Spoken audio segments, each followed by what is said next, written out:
निज मेरा में। जय जय जिनेंद्र जिनेंद्र सभी सभी को। को। जय जी।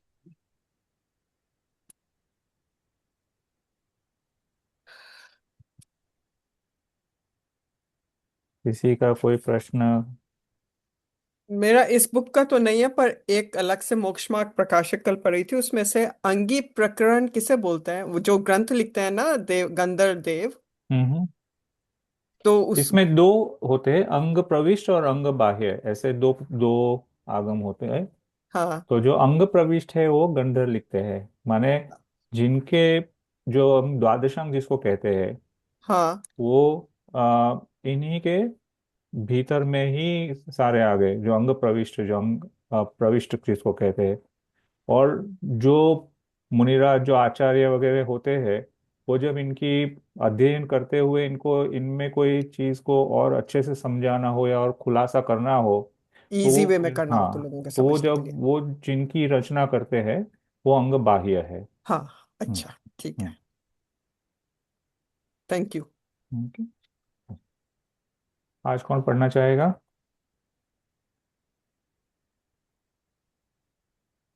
Sorry, Jai Jinendra. जय Jinendra. I was doing something. आप पढ़ना चाहेंगे शिल्पा बहन? ठीक है। 17वां दिन।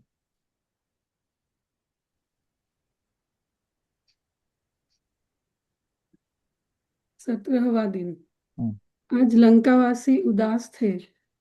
जिन बलभद्र नारायण का सानिध्य उन्हें इतने वर्षों से प्राप्त था, वे अब प्रस्थान करने वाले थे। वे चाहते थे कि रात्रि थम जाए, सूर्योदय हो ही न, पर प्रकृति के चक्र को कौन रोक सका है। समय तो अपनी गति से बढ़ता ही रहता है। सूर्योदय होते ही राम और सीता लक्ष्मण के साथ पुष्पक विमान में सवार होकर अयोध्या की ओर रवाना हुए। साथ में विभीषण, सुग्रीव, हनुमान, भामंडल आदि राजा भी अपने अपने वाहनों पर सवार होकर चले। रास्ते में राम ने सीता को उन सभी स्थानों को बताया जहां जहां वे सीता को ढूंढते फिरे थे, जिन जगहों पर उन्होंने सीता के साथ निवास किया था। अचानक नीचे एक सुंदर नगरी को देखकर सीता ने राम से पूछा कि यह कौन सी अद्भुत नगरी है जिसे मैंने आज तक नहीं देखा। राम ने कहा, यह तो अयोध्या है। सिलवटों ने इसे इस प्रकार मनोहर बना दिया है। सिलावटों ने, अच्छा। हम्म। अतः तुम पहचान नहीं पाई। इतने में ही दूर से भरत को आता देखकर उन्होंने विमान नीचे उतारा। भाई भाई प्रेम से मिले। फिर भरत को भी विमान में चढ़ाकर वे नगरी की ओर बढ़े। अयोध्या वासियों की प्रसन्नता का कोई और छोर नहीं था। पूरी नगरी को दुल्हन की तरह सजाया गया था। वे पलकें बिछाए राम लक्ष्मण का इंतजार कर रहे थे। ज्यों ही भरत के साथ सीता, राम और लक्ष्मण ने नगरी में प्रवेश किया, त्यों ही राम लक्ष्मण की जय जयकार से आसमान गूंज उठा। पीछे आते हुए विभीषण, हनुमान, सुग्रीव, भामंडल आदि को देखकर उनकी वीरता की चर्चा भी प्रजा आपस में कर रही थी। इस प्रकार प्रजा का अभिनंदन स्वीकार करते करते जब वे राजमहल में पहुंचे, तो माताओं ने उनका स्वागत किया और वे बड़े गदगद भाव से वर्षों से बिछड़े हुए अपने पुत्रों से मिली। राम लक्ष्मण के आने पर उदास चित्त भरत मुनिव्रत धारण करने को ज्यों ही उद्यत हुए, त्यों ही कैकेयी के अनुरोध पर राम लक्ष्मण उन्हें रोकने का प्रयत्न करने लगे। पर भरत अपने निश्चय पर अडिग रहे और बोले कि मैं आज तक मोह के बंधनों में जकड़ा हुआ था। राग तो आग है जो हमेशा जलाती ही है। यह जानते हुए, समझते हुए भी मैं इसे अब तक छोड़ने में असमर्थ था, क्योंकि पिता की प्रतिज्ञा से बद्ध था। पर अब मैंने इस राजमार्ग को त्यागने का निश्चय कर लिया है। मैं तो अब वितरागी मार्ग पर ही चलूंगा। इसके पश्चात वे माताओं और पत्नियों से विदा लेने गए। सभी ने रोकने का बहुत प्रयास किया, पर जब भरत किसी तरह भी न रुके, तो उनकी पत्नियों ने कहा कि आप हमारी अंतिम इच्छा की पूर्ति कर दीजिए। हम सब आपके साथ जल क्रीड़ा करना चाहते हैं। और वे भरत को सरोवर पर जल क्रीड़ा के लिए ले गई। भरत सरोवर तट पर उनके साथ गए। सरोवर पर स्नान करने के पश्चात भरत ज्यों ही तट पर आकर बैठे, तभी मदोन्मत्त त्रैलोक्य मंडन हाथी अपने बंधन तुड़ाकर अयोध्या वासियों को भयभीत करता हुआ सरोवर की ओर बढ़ा। भरत की ओर बढ़ते उन्मत्त हाथी को रोकने के लिए जब तक राम लक्ष्मण आए, तब तक हाथी शांत हो चुका था। भरत को देखते ही हाथी को जाति स्मरण हो गया था और उसकी चंचलता उड्डंतता समाप्त हो गई थी। फिर भी शंकित चित्त राम लक्ष्मण धीरे धीरे उसके पास गए और उसे पकड़कर गजशाला में बांध दिया। 4 दिन बाद हाथी के महावत ने आकर राजा राम और लक्ष्मण से कहा कि आज चौथा दिन है। गजराज न कुछ खाता है, न पीता है, न सोता है। सर्व चेष्टा रहित वह निश्चल बैठा है। उसका रोग गज वैद्यों की समझ में भी नहीं आ रहा है। अब आप ही कुछ उपाय कीजिए। यह सुनकर राम विचार करते हैं कि अद्भुत पराक्रम का धारी, कैलाश को भी कंपित करने वाला दशानन का ये हाथी बंधन तोड़कर बाहर क्यों निकला, फिर भरत के पास जाते ही क्यों शांत हो गया, और अब किस कारण आहार नहीं लेता है। राम इस प्रकार सोच ही रहे थे कि द्वारपाल ने आकर सूचना दी कि देशभूषण कुलभूषण केवली महेंद्रोदय वन में सत्संग आए हुए हैं। यह सुनकर चारों माताएं, चारों भाई, उनकी पत्नियां और समस्त प्रजाजन के साथ साथ त्रैलोक्य मंडन गजराज भी केवली के दर्शन को गए। सभी ने उनके दर्शन कर उद्देश्य सुना।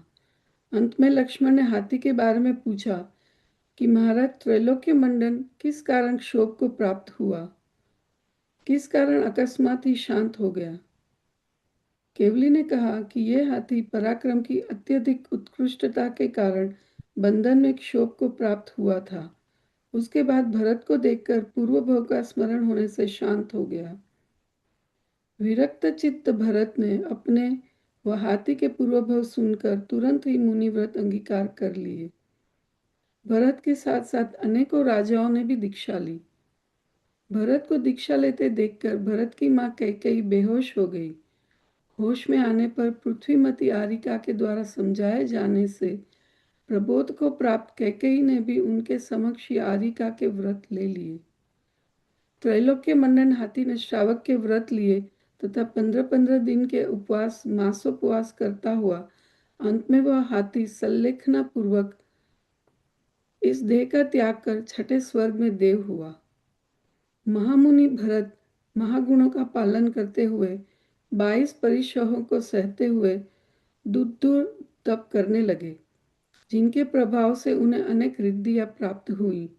पर उनकी ओर से बेखबर भरत मुनि ध्यान में ही मग्न रहे, जिससे उन्होंने शीघ्र ही कर्मशत्रु को नष्ट कर निर्वाण पद को प्राप्त किया। भरत के दीक्षित होने पर राम लक्ष्मण का मन राज्य कार्य में नहीं लगता था।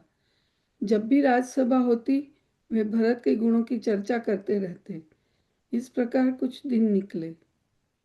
कुछ दिनों पश्चात भूमिगोचरी व विद्याधर राजा राम के पास आकर सविनय बोले कि हम सब अब आपका राज्याभिषेक करना चाहते हैं, अतः आप स्वीकृति दीजिए। इस पर राम ने अपनी असहमति प्रकट करते हुए उन्हें लक्ष्मण के पास भेज दिया। जब सभी राजा लक्ष्मण के पास गए तो लक्ष्मण ने राम के पास आकर कहा कि मैं तो आपका अनुचर हूँ, उस पद के योग्य तो आप ही हैं। राम बोले, नहीं, नारायण तुम हो। त्रिखंडी दशानन को तुमने मारा, अतः राज्याभिषेक तुम्हारा ही होना चाहिए। इस प्रकार काफी बहस के उपरांत जब कोई निष्कर्ष न निकला तो सभी राजाओं ने अंत में दोनों का ही राज्याभिषेक करने का विचार बनाया और शुभ मुहूर्त में राम सीता तथा लक्ष्मण विशल्या का अभिषेक किया। मुझे बताना आप पूरा ही कर है लिए तो। पूरा, हाँ। इसके पश्चात राम ने विभीषण आदि राजाओं को विभिन्न राज्यों का राज्य दिया तथा शत्रुघ्न ने मथुरा का राज्य मांगा। यह सुनकर राम बोले कि वह अपने अधिकार में नहीं है। वहां दशानन का जवाई मधु नामक शत्रु शासन करता है।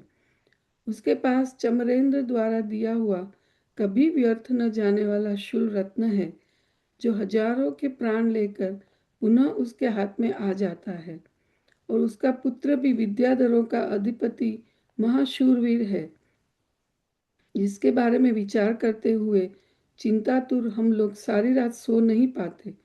उसे तुम कैसे जीत सकोगे? यह सुनकर शत्रुघ्न ने कहा कि इस विषय में बहुत कहने से क्या लाभ। आप तो मुझे मथुरा दे दीजिए, मैं उसे स्वयं बाहुबल से ले लूंगा। बहुत समझाने पर भी जब शत्रुघ्न नहीं माने, तो राम ने शत्रुघ्न से वचन लिया कि जब राजा मधु के हाथ में त्रिशूल रत्न नहीं होगा, तभी युद्ध करना। और शत्रुघ्न माता से विदा लेकर जिनेंद्र वंदना कर युद्ध के लिए निकल पड़े। राम और लक्ष्मण उन्हें 3 मील तक छोड़ने गए। वापिस लौटते समय लक्ष्मण ने शत्रुघ्न को सागरावर्त धनुष और अग्निमुख बाण दिए और साथ में कृतांत वक्र सेनापति को भी भेजा। मथुरा के पास पहुंचने पर शत्रुघ्न को गुप्तचरों द्वारा ज्ञात हुआ कि राजा मधु 6 दिन से अपनी रानियों के साथ उपवन में है। उसे शत्रु का कुछ भय नहीं है। वह न तो आपकी प्रतिज्ञा के बारे में जानता है, न ही आपके यहाँ आने के बारे में कुछ जानता है। यह जानकारी मिलने पर त्रिशूल रत्न सहित असावधान मधु को जीतने का उत्तम मौका जानकर शत्रुघ्न ने अर्धरात्रि में जाकर मथुरा पर कब्जा कर लिया। दूसरे दिन सब समाचार ज्ञात होने पर राजा मधु शत्रुघ्न से युद्ध के लिए निकला और उसने अनेक प्रकार से मथुरा में घुसने का प्रयास किया, पर असफल रहा। युद्ध में मधु के बेटे का प्राणांत हो गया, जिसे देखकर मधु को वैराग्य हो गया और वे हाथी पर चढ़े चढ़े ही केश लोंच करने लगे। राजा मधु की वैराग्य प्रवृत्ति को देखकर शत्रुघ्न ने युद्ध बंद किया और मुनि मधु को नमस्कार किया। मुनि मधु समाधि मरण द्वारा कुछ ही देर में सनत कुमार स्वर्ग में उत्तम देव हुए। देखो परिणामों की विचित्रता। क्षण भर पूर्व राज्य के लिए लड़ने मरने को तैयार राजा मधु पल भर में ही वीतरागी मार्ग पर बढ़ गए। शत्रुघ्न ने मथुरा में प्रवेश किया तथा राज्य करने लगे। मधु की मृत्यु के पश्चात त्रिशूल रत्न के अधिष्ठाता देव उसे लेकर चमरेंद्र के पास गए तथा मथुरा का सारा वृत्तांत सुनाया। शत्रुघ्न के इस दुष्कृत्य से अत्यधिक खेद खिन्न होकर चमरेंद्र पाताल से निकलकर महाक्रोध युक्त हो मथुरा आने को तैयार हुए। तभी गरुणेंद्र चमरेंद्र के पास आए और पूछा, किस तरफ जा रहे हो? चमरेंद्र ने कहा, जिसने मेरे मित्र मधु के पुत्र को मारा है, उसे कष्ट देने को जा रहा हूँ। गरुड़ेंद्र बोले कि तुमने विशल्या का महात्म्य नहीं सुना क्या? चमरेंद्र ने कहा कि वह अद्भुत अवस्था तो विशल्या की कुमार अवस्था में ही थी, अभी नहीं है। वह गरुड़ेंद्र से विदा ले मथुरा आया। मथुरा में आने पर वहां के वासियों को वैसे प्रसन्न चित्त देखा जैसे कि मधु के राज्य में हो। यह देखकर चमरेंद्र को उन पर बहुत गुस्सा आया कि नगर का स्वामी तो पुत्र सहित मृत्यु को प्राप्त हुआ और प्रजा दुख मनाने की अपेक्षा खुशियां मना रही है। अतः अब मैं मथुरा का समूल नाश करूंगा। महाक्रोध के वश होकर चमरेंद्र ने अनेक दुस्सह उपसर्ग किए, लोगों को भिन्न भिन्न रोग लगाए। बहुत से लोग मर गए, जिसके भय से शत्रुघ्न अयोध्या आ गए। भाई को विजय पाकर लौटता देखकर राम लक्ष्मण ने स्वागत किया। कुछ दिन शत्रुघ्न वहीं रहे, पर मथुरा के बिना उनका मन अयोध्या में नहीं लगता था, अतः वे बहुत उदास रहते थे। कुछ समय पश्चात चौमासे में सप्तचारण ऋषि मथुरा के निकट वन में आए। तब उनके प्रभाव से मथुरा की विपत्ति दूर हुई। सब जगह फल फूल खिलने लगे, रोग दूर हुए। एक दिन वह आहार के लिए अयोध्या आए तो सेठ अरहत दास ने सोचा कि ये मुनि इच्छा विहारी लगते हैं, क्योंकि बरसात में तो मुनि विहार करते नहीं और इन्हें पहले कभी अयोध्या में देखा नहीं, इसलिए उन्होंने उन्हें आहार नहीं दिया। परंतु उनकी पुत्रवधू ने उन्हें आहार कराया। आहार के पश्चात सप्तऋषि मंदिर में गए। वहां धृति भट्टारक से उनकी चर्चा वार्ता हुई। फिर वे मथुरा वापस चले गए। थोड़ी देर पश्चात अरदास सेठ मंदिर में आए और तब उन्हें पता चला कि वे तो रिद्धि के धारी चारण मुनि थे। तब सेठ को बहुत पश्चाताप हुआ। वे मन में सोचने लगे कि चारण रिद्धिधारी तो चौमासे में एक जगह निवास करते हैं और आहार अनेक नगरों में करते हैं। चारण रिद्धि के प्रभाव से उनके अंगों से जीवों को बाधा नहीं होती है। वे चारण रिद्धिधारी मुनि आजकल मथुरा में रह रहे हैं। ये जानकर सेठ हरदास उनके दर्शन के लिए रवाना हुए। शत्रुघ्न ने भी जब यह सुना तो मुनियों के आने से मथुरा का दुर्भिक्ष व बीमारी चली गई है, तो वे अपनी माँ सुप्रभा के साथ मुनियों के दर्शन करने मथुरा गए। शत्रुघ्न ने महाराज से कहा कि आपके आने से नगरी की महामारी गई, दुर्भिक्ष गया, सुभिक्ष हुआ, प्रजा के दुख दूर हुए, सर्वत्र समृद्धि हुई। अतः हम चाहते हैं कि आप कुछ दिन और यहाँ रहे। मुनिराज बोले, जिन आज्ञा में जितना रहना कहा है उससे अधिक रहना उचित नहीं। यह चतुर्थ काल है। इसके बाद पंचम काल में धर्म में न्यूनता होगी। उस समय पाखंडी जीवों द्वारा जिन धर्म आच्छादित होगा। पाखंडी साधु दया धर्म को छोड़कर हिंसा के मार्ग पर प्रवर्तन करेंगे।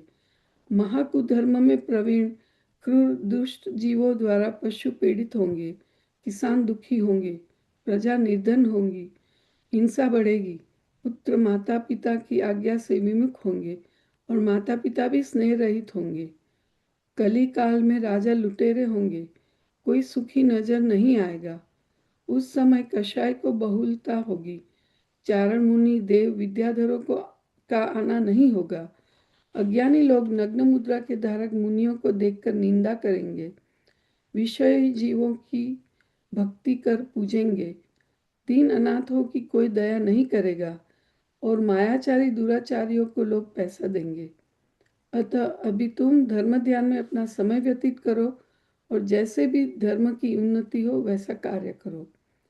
इसके बाद मुनि तो आकाश मार्ग से विहार कर गए और शत्रुघ्न ने उनके कहे अनुसार नगरी के बाहर भीतर अनेक विशाल जिन मंदिर बनवाए और बहुत समय तक सुखपूर्वक राज्य करते रहे।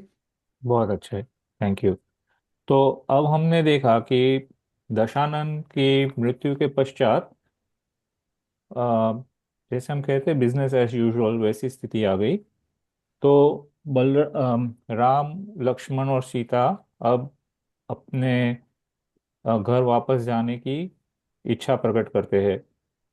तो यहाँ हमको ये बता रहे हैं कि उनका जो स्वभाव था इतना निष्कपट था कि जिसकी वजह से लंका के जो भी सिटीजन्स थे, नागरिक थे, वो सब उनसे प्रभावित थे। तो हालांकि वो आए थे दुश्मन की तरह, लेकिन उन्होंने अपने स्वभाव से उन सभी का मन जीत लिया था, जिसकी वजह से उनको अब जाने का दुख हो रहा है। तो ये बताता है कि दो परिस्थितियों में ही लोग हमसे प्रभावित होते हैं। या तो हम उनके दुखों को दुख जान करके उनका दुख दूर करने के उपाय बताए, या तो हम अपनी सरलता से उनके प्रति हमारा व्यवहार जिस प्रकार से उचित होता है उस प्रकार का व्यवहार करें। तो जैसे हम आज के समय में भी देखते हैं कि अपने परंपरा में जो मुनि होते हैं, आचार्य हुए या साधु मुनि भगवंत होते हैं, तो वो चातुर्मास में किसी एक स्थान पर स्थित होते हैं। और जब चातुर्मास की समाप्ति होती है तो वहाँ के जो लोग हैं वो उनसे इतने प्रभावित होते हैं कि वो उनसे वो इस बात को लेकर के दुख प्रकट करते हैं कि अब उनका विरह होगा। तो ये क्यों होता है? क्योंकि उन 4 महीनों में उन मुनियों से, उनके आचार, उनके चारित्र से प्रजा भी कुछ सीखती है। और वो जो सीख है, क्योंकि उसके अंदर में किसी भी प्रकार के कषाय का प्रलोभन नहीं है, कषाय को बढ़ाने का कोई कारण नहीं बनता है, तो उनको भी मन में शांति अनुभव में आती है। तो इसीलिए यहाँ वो ये कह रहे हैं कि जिनसे मन की या चित्त की शांति मिले, उनसे हमारा प्रभाव ऐसे ही बढ़ता है।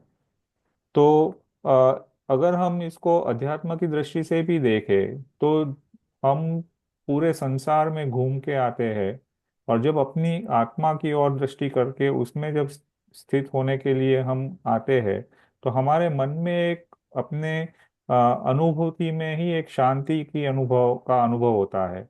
एक ऐसा आनंद अनुभव में आता है जिसको हम बता नहीं सकते हैं, पर उसका अनुभव जरूर कर सकते हैं। तो इस प्रकार से हम ये भी कहते हैं कि इन्होंने हर जगह पर बहुत समय बिताया भी, पर किसी भी स्थान का उन्होंने अपने अंदर में कोई भी रूप ग्रहण नहीं किया। तो वो जैसे थे वैसे ही रहे, इसीलिए वे सभी के लिए भी आनंददायक है और स्वयं के लिए भी आनंददायक है। फिर उन्होंने यहाँ जो भी उस समय की घटना थी उसको यहाँ पर ब्यौरा दिया कि सभी जो वहाँ पर दूसरे जो भी राजा वगैरह थे, तो वो भी उनके साथ अयोध्या आए। तो ये उनका सम्मान है कि कहने के लिए ये बलराम है और नारायण है, तो ये दो अ, ऊंचे पदवी के जीव होते हैं, जिनके पुण्य का इतना प्रभाव होता है कि उस पुण्य के प्रभाव में और लोग भी प्रभावित हो जाते हैं। तो उस वजह से उनका जो उचित सम्मान है वो बताने के लिए उन्होंने यहाँ पर इन दूसरे राजाओं को भी उनके साथ जाते हुए बताया। अब यहाँ उन्होंने जो भरत की स्थिति बताई, तो पहले से ही हमें बताया था कि भरत तो वैरागी ही था, पर पिता के जो वचन थे उनको निभाने के लिए ही वो संसार में राजा के रूप में जी रहा था। तो अब तो उसका वो वचन भी पूरा हो गया। तो उसके अंदर में इतने सालों के राज्य करते हुए भी वो राज्य उसमें नहीं बसा नहीं। ये बताता है कि वैराग्य जब भी प्रकट होता है, वैराग्य का भाव जब भी होता है, अगर उस पर हम जुड़े रहते हैं, तो संसार का कोई भी प्रलोभन हमें संसार में नहीं रोकता। और हम आज की भी परिस्थिति में देखते हैं तो जो भी मनुष्य है वो धर्म को समझ करके मुनि दिशा दीक्षा के लिए आगे बढ़ता है, या श्रावकों के नियम लेने के लिए, या श्रावकों की परिमा धारण करने के लिए जो अपने आप को प्रेरित करता है, तो उसके अंदर में कहीं ना कहीं ये जो वैराग्य भाव है, ये इतना डीप रूटेड है कि संसार के कोई भी प्रलोभन उसे खींच नहीं सकते अपनी तरफ। तो दिखाई ऐसा देता है कि वो हो सकता है कि कोई संसारी प्रलोभन में वो उलझा हो, पर उसके भीतर में तो वो सारी उस समय की ही स्थिति है, जिसको वो उस समय की स्थिति मान करके अपने आप को उससे अलग होते हुए अनुभव करता है। तो यहाँ हमें भी एक उपदेश देते हैं कि जितनी भी हमारे साथ में घटनाएं बनती है, उसको हमने निष्पक्ष भाव से कभी ना कभी अपने कंटेम्पलेशन में, अपने मेडिटेशन में लाना है, अपने सोच में लाना है, अपने एनालिसिस में लाना है कि ये ऐसी परिस्थितियां क्या मुझे अपनी ओर खींच सकती है। और अगर वो अभी भी मुझे खींच रही है, तो कहीं ना कहीं जो वैराग्य की जो भावना है वो कमजोर पड़ रही है। अब ये भी प्रश्न हो सकता है कि जब वैराग्य होगा तब होगा, अभी मेरी उसकी योग्यता नहीं है, तो मैं उसको समझूं, या फिर जैसा हो रहा है उस तरह से जीने की कोशिश करूं। तो जिनवाणी ये कहती है कि वैराग्य जो है वो आत्मा का बर्थ राइट है, क्योंकि आत्मा का राग और द्वेष कभी होता ही नहीं है। जब आत्मा भटकती है, अपने आप को नहीं समझती है, अपने अस्तित्व को नहीं जानती है, तो वो संसार में भटक रही है। तो उस आत्मा का बर्थ राइट तो वैराग्य स्थिति ही है। तो चाहे वो हमारी उस समय की योग्यता हो या ना हो, लेकिन उसकी जो स्थिति है उसकी पहचान तो हमें करनी ही चाहिए। तो जब तक वो पहचान नहीं होगी, जैसे मान लीजिए कि कोई एक ऑर्गेनाइजेशन है, उस ऑर्गेनाइजेशन का कोई एक हेड ऑफ दैट ऑर्गेनाइजेशन है।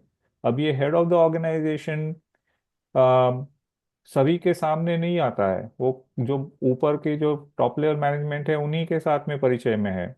तो नीचे के जो लोग हैं वो तो उन्हें जानते भी नहीं है। तो अब उनको ये ही नहीं पता है कि ये व्यक्ति जो है ये इस ऑर्गेनाइजेशन का हेड है। तो वो सामने से निकल भी जाए तो उसके जो भी उसकी उसका जो रिस्पेक्ट होना चाहिए, उसके साथ का जो व्यवहार होना चाहिए वो नहीं बनता है, क्योंकि वो जानते ही नहीं है। तो क्या वो गलत कर रहे हैं? तो कह रहे हैं कि हाँ गलत कर रहे हैं, क्योंकि ये इनकी जिम्मेदारी है कि जहां पर भी वो जिस ऑर्गेनाइजेशन में है उस ऑर्गेनाइजेशन की टॉप लीडरशिप जो है उनसे वो परिचित हो। चाहे वो उनसे फिजिकली मिले ना मिले, इन पर्सन मिले या ना मिले, लेकिन उनका परिचय होना तो जरूरी है ना, क्योंकि वो ही तो उनके सहकारी है। वही तो उस ऑर्गेनाइजेशन को कंटिन्यू करने में मदद कर रहे हैं, कंट्रीब्यूट कर रहे हैं। तो अगर उनसे पहचान नहीं होगी तो उस ऑर्गेनाइजेशन से ही पहचान नहीं होगी, तो उस ऑर्गेनाइजेशन का फ्यूचर भी नहीं जानेंगे, तो वो अपने आप को भी उस फ्यूचर से नहीं जोड़ पाएंगे। तो वैसे ही हम चाहे किसी भी गति में हो, किसी भी योनि में हो, किसी भी पर्याय में हो, हम कौन है उसका हमें ज्ञान तो होना जरूरी ही है। फिर अगर उस समय में हमारी योग्यता नहीं है तो हम वैराग्य को उतना मजबूत नहीं भी कर पाएंगे, लेकिन उससे अलग तो हमारा कोई एग्जिस्टेंस ही नहीं है। तो यहाँ भी वो यही बताना चाह रहे थे कि राग की आग हमेशा जलाती है, मतलब कि जो राग हमारा स्वभाव भी नहीं है वही हमारा स्वभाव बन के हमें इन 84 लाख योनियों में घुमा रहा है। तो वो हमेशा ही हमको दुख के दलदल में ही फंसा रहा है। तो जब ये बात समझ में आएगी तो हमारी वैराग्य की जर्नी और तेजी से आगे बढ़ पाएगी। तो यहाँ उन्होंने एक एक किस्सा भी दिया कि कैसे उसके वैराग्य को भी चैलेंज किया गया। कि उनकी पत्नी जो थी, वो पत्नियां चाहती थी कि उनको किसी न किसी तरह से संसार में बनाए रखे, तो उनसे ऐसा वो वचन भी लेती है। तो सोचिएगा कि हम अगर इसको एक स्पिरिचुअल कॉन्टेक्स्ट में भी लेते हैं तो हमने भी कईयों बार मुनियों के वचन सुने, कईयों बार हम समोसरण में भी जाके आए, कईयों बार हमने विद्वानों से आचार्यों से भी सुना कि हम असल में क्या है। उसके बावजूद भी संसार के जो इंद्रिय विषय है वो हमें किसी न किसी तरह से अपनी ओर खींचते चले गए। तो जब वो जो सारा नाटक है, वो जो सारा जाल बिछा हुआ है वो समझ में आएगा, तभी हम उन सारी सीख को अप्लाई कर पाएंगे और अपने फायदे के लिए अप्लाई कर पाएंगे। तो हालांकि वो जल क्रीड़ा के लिए उनके साथ गया जरूर, लेकिन वैरागी जीव था, उसका तो मन कहीं छूना ही नहीं था उसको ये बात। और एक और उदाहरण इसमें आता है, समझ में आता है, जम्बू स्वामी का। तो इनके भी ऐसा, उनका जो जम्बू स्वामी का जो भाव का डिस्क्रिप्शन आपने आगे भी पढ़ा होगा कि उनके भी जब शादियां हुई थी तो उस रात में उनकी भी पत्नियों ने उन्हें संसार में रोकने की बहुत कोशिश की, फिर भी उनके वैराग्य में एक वो क्षण भी कम नहीं कर पाई, कमजोर नहीं कर पाई। और होता यह है कि जब इंद्रिया इंद्रिय विषय भी जब अपने वैराग्य के सामने हार जाता है ना, तो वो ही इंद्रियों के विषय हमें अपने वैराग्य में पुष्ट होने में भी मदद करते हैं, क्योंकि अब हमारी दृष्टि बदल गई है। तो यहाँ भी हमको दिखता है कि उनकी पत्नियों को जब ये लगा कि ये अपने रास्ते से नहीं डिगेंगे, तो उन पत्नियों ने भी उन्हें उसमें सपोर्ट किया और स्वयं भी वैरागी हो गए। तो ये बताता है कि जब अपना स्वरूप हमें पता चलेगा तो हमें और किसी से कोई अपेक्षा ही नहीं बनती है। और हर कोई संसार का हर कोई हिस्सा जो है वो हमें अपनी स्थिति में बनाए रखने के लिए प्रेरित करता रहेगा। उन्होंने त्रैलोक्य मंडन हाथी का भी उदाहरण दिया, जिससे ये पता चलता है कि यहाँ वो बताना क्या चाह रहे हैं कि एक संगी पंचेंद्रिय तिर्यंश भी है, उसके अंदर में भी ये अपेक्षा है कि वो जाति स्मरण ज्ञान कर ले, है ना।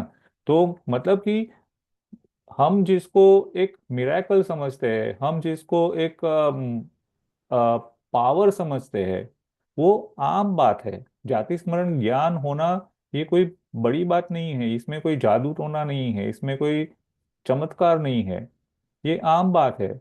जरूरी ये है कि हमारा फोकस कहाँ है, हम कॉन्टेम्पलेट क्या कर रहे हैं, है ना। तो जब हमारी मति इतनी बाहर की चीजों से मुक्त हो जाएगी तो वो अपने भीतर में आएगी। और जब हमारी मति अपने भीतर में आएगी ना, तो वो हर बाहर की घटना से अपने अंदर को कंपेयर करने की कोशिश करेगी। जैसे फॉर एग्जाम्पल, हम कोई एक शहर घूमने गए, तो उस शहर में गए, वहां पर हमने किसी एक होटल में हम लोग ठहरे थे। तो वहां पर हमको कुछ ऐसी हमारे साथ में घटनाएं हुई जो हमारी मेमोरी में बैठ गई। अब हुआ ये कि 20-25 साल बाद हम फिर से उस शहर में गए, फिर से उस होटल का कोइंसिडेंटली उसी होटल में ठहरना हुआ, और उससे भी बड़े कोइंसिडेंटली उसी कमरे में ठहरना हुआ। तो जैसे ही वो कमरे में पहुंचते हैं कि अचानक से वो यादें सामने आ जाती है जो 20-25 साल पहले थी। तो ये क्या हुआ, जाति स्मरण ज्ञान ही हुआ कि एक एक घटना ऐसी हुई थी जो अपने मेमोरी में बैठ गई थी। तो उस घटना को अब हम उस उसी परिस्थिति में फिर से याद करते हैं। तो अब जब उस समय में जो कुछ भी हुआ था, आज उसमें हमारे उसके बीच में जो 20-25 साल में हमारे अंदर में जो भी चेंजेस आए हैं, हमारी मति में चेंज आए, हमारी सोच में चेंज आए, हमारे रिफ्लेक्शन में चेंज आया है, वो अब उसी घटना को एक दूसरी दृष्टिकोण से देखता है। तो वैसे ही ये जो वैराग्य की बात होती है, तो वो भी ऐसा नहीं है कि एक फ्लिक ऑफ द फिंगर हुआ और वैराग्य उत्पन्न हो गया। ये जन्मों जन्म तक जब ये हमारे ऐसे संस्कार बनते हैं, तो एक ही घड़ी मिलती है, उस घड़ी में सारा चेंज हो जाता है। तो इसके लिए हमको ये सब पढ़ना है कि वो घड़ी कभी भी आएगी, उसकी तैयारी तो हमें आज से करनी है। और जब ये तैयारी आज से होगी, तो किसी भी जन्म में हो हम संगीत पंचेंद्रिय होंगे, तो हमें वो ध्यान में आएगा, हमारा व्यवहार उस तरह से होगा। तो हमारा जो सम्यक दर्शन है वो उचित है, हमारा वैराग्य उचित है। नहीं तो वो वैराग्य भी जो है वो एक मुंह बोली बात हो जाती है, उसका कोई हमारे एक्सपीरियंस नहीं बनता है ना। तो अब यहाँ पर उन्होंने भरत के भी वैराग्य का हमें दर्शन करवाया। कई कई माता को भी जब बहुत दुख हुआ, तो उनको भी जब ये बात समझ में आई कि हम मनुष्य भाव में है, तो इसका हमारा लाभ क्या है, इससे हम अपने आप को कहाँ ले जा सकते हैं। तो जब ये उस उनके ध्यान में आया, तो उनका भी जो वैराग्य था वो उनको उस दिशा में आगे बढ़ा गया। अब सोचिए कि ये सब बातें जो है वो चौथे आर्य में है ना, जहाँ पर मनुष्य का स्वभाव इतना सरल था कि वो किसी भी बात के लिए आर्ग्यू नहीं कर पाता था, क्योंकि आर्ग्यूमेंट बचती ही नहीं थी, है ना। सोच ही उसी दिशा में होती थी जहां पर उसे जैसा बताया जा रहा है वो सुलभ लग रहा था, वो आसान लग रहा था, समझना मुश्किल नहीं था। आज हमारी परिस्थिति ये है कि हम उल्टी चीजों को पहले पकड़ लेते हैं, और फिर उसके साथ में जब सीधी चीज आती है ना, तो वो हमारे मन में द्वंद्व खड़ा करती है कि ऐसा कैसे हो सकता है, ये हमारे साथ किसी प्रकार का धोखा हो रहा है। इसीलिए हम इन चीजों को स्वीकार नहीं कर पाते हैं, है ना। तो हम भी चौथे आरे में अनंत बार जाके आए हैं, वहां पर हम भी सरल रहे हैं, लेकिन उस सरलता में हमने थोड़ा सा एफर्ट कम कर दिया, तो आज हम अब पंचम आरे में आ गए। अब यहाँ पर भी अगर हम नहीं समझते हैं, तो फिर इससे अच्छा मौका तो हमें मिल ही नहीं सकता है ना। तो ये हमें बार बार ये प्रेरणा दे रहे इन सारे प्रसंगों से, कि आप किसी भी काल में हो, किसी भी समय में हो, बाजी आपके हाथ में है, समझ आपकी है, और वो समझ को आपने अपने सही दिशा में लगा दिया, तो आपका काम हो गया। नहीं तो फिर 84 लाख योनियों का तो दौरा चालू ही चालू है। फिर उन्होंने हमें उन मुनियों ने हमें ये भी बताया कि कैसे पंचम काल में हाल हो गए, तो आज हम ये देख रहे हैं, है ना। तो सोचिए कि उनकी दूरंदेशी कितनी रही होगी। हम भगवान महावीर का उपकार क्यों मानते हैं, कि उस समय में ही उन्होंने ये दूरंदेशी से समझा दिया हमें कि आप इस तरह के जगह में फंस रहे हो, यहाँ से बाहर कैसे निकलोगे। तो अपना हित करते हुए आप बाहर निकलो, इसी के लिए उन्होंने हमें जिनवाणी से पहचान करवाई, है ना। तो हमें इन सारी चीजों को एक पॉजिटिव नोट में लेना है, कि जैसे दुख की उत्कृष्ट अवस्था होती है ना, तब जीव को वैराग्य की और ज्यादा तड़प होती है। लेकिन उसमें अगर वो वैराग्य को नहीं समझ पाया, तो वो वैराग्य में आकर के भी वो उसका पालन ठीक से नहीं कर पाएगा, उसका अनुभव ठीक से नहीं कर पाएगा। इसीलिए वो कह रहे हैं कि पहले तो हमें ये टटोलना है कि हमारे अंदर में क्या स्थिति है। हम कर्मों की स्थिति तो जान लेते हैं, लेकिन अपनी मनोस्थिति नहीं जानते, अपने अवस्था की स्थिति नहीं जानते हैं। तो हम ये तो कह लेते हैं कि मेरी आइडेंटिटी जो है वो इन 8 कर्मों की वजह से है, लेकिन इन कर्मों की तो अपनी प्रकृति है, उनका तो हमारे से और कोई रिलेशन ही नहीं है। तो हम कैसे अपने आप को उनसे आइडेंटिफाई कर सकते हैं, है ना। तो हमें किस प्रकार से अपने आप को आइडेंटिफाई करना है, इसका ये रास्ता है, इसका ये एग्जाम्पल है, कि यहाँ पर एक बलराम, एक नारायण, इनके जीवन से हम क्या सीख सकते हैं, एक प्रति नारायण के जीवन से हम क्या सीख सकते हैं, उनके परिवारजनों से हम क्या सीख सकते हैं। तो हम जब भी ये सारे जो भी कैरेक्टर्स है ये हमारे सामने आते हैं, तो हम जब उन पर कोई चिंतन करते हैं, तो हमें अपने विचारों को देखना है, कि आज भी अगर मुझे दशानन के अंदर में, रावण के अंदर में एक राक्षस दिख रहा है, एक नेगेटिव कैरेक्टर दिख रहा है, तो हो सकता है कि मेरी सोच में कहीं पर कुछ कमी आ रही है। जब मैं उसमें भी अपने जैसा जीव देखूंगा, तो ही मुझे उसका सही रूप दिखाई देगा, तो ही मुझे संसार में ये जीव की कैसी कैसी गतियां होती है, कैसे कैसे भाव होते हैं, और कैसे कैसे परिणाम होते हैं उन भावों से, ये हमारे ध्यान में आते हैं। तो हम उन भावों और उन परिणामों में ना उलझे, यही हमको सीख होती है ना।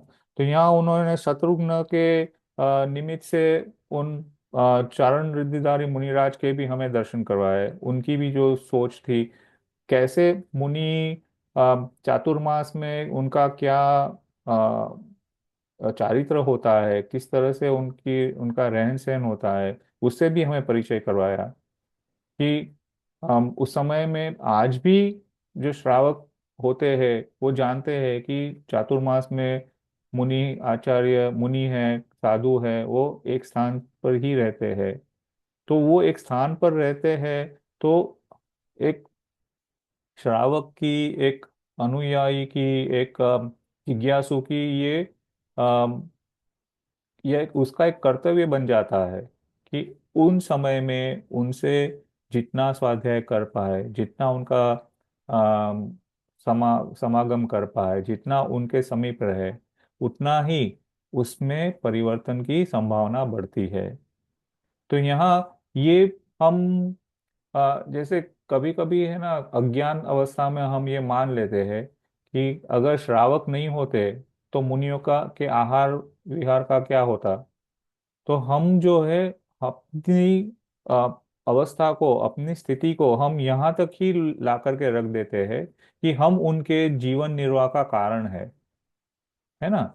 आज ही मैं पापा से बात कर रहा था, तो पापा बोल रहे थे कि हमको भोजन देख करके आनंद आता है और मुनियों को भोजन देख करके दुख होता है ना। देखिए कितना बड़ा अंतर है कि उनको अपने अब जो क्षुधा का रोग है वो रोग दिख रहा है, इसीलिए उनको भोजन में दुख दिखाई दे रहा है।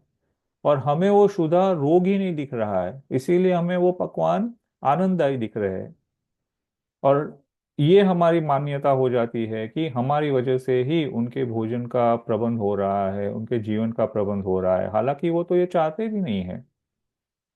तो ये हमको इस प्रकार से मुनियों के जीवन का भी हमें यहाँ पर दर्शन करवाया, उनके ज्ञान का, उनकी जो दूरदर्शिता है उससे भी हमें परिचित करवाया।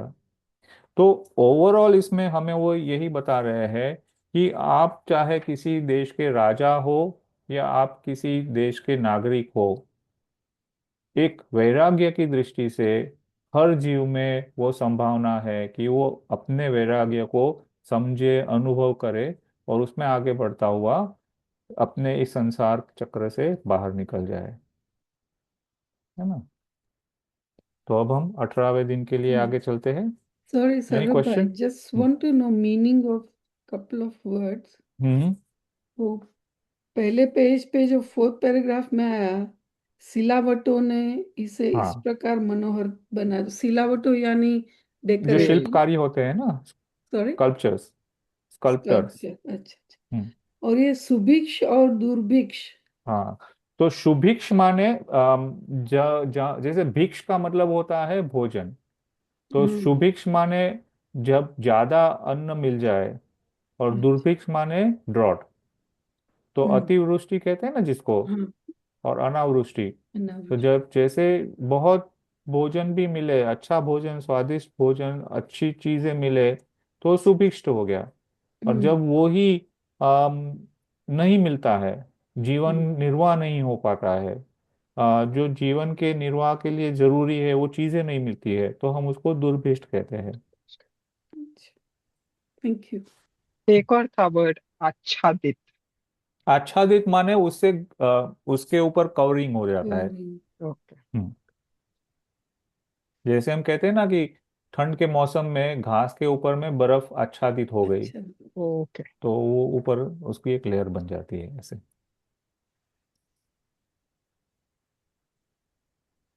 चलिए अब 18 चैप्टर कौन पढ़ना चाहेगा?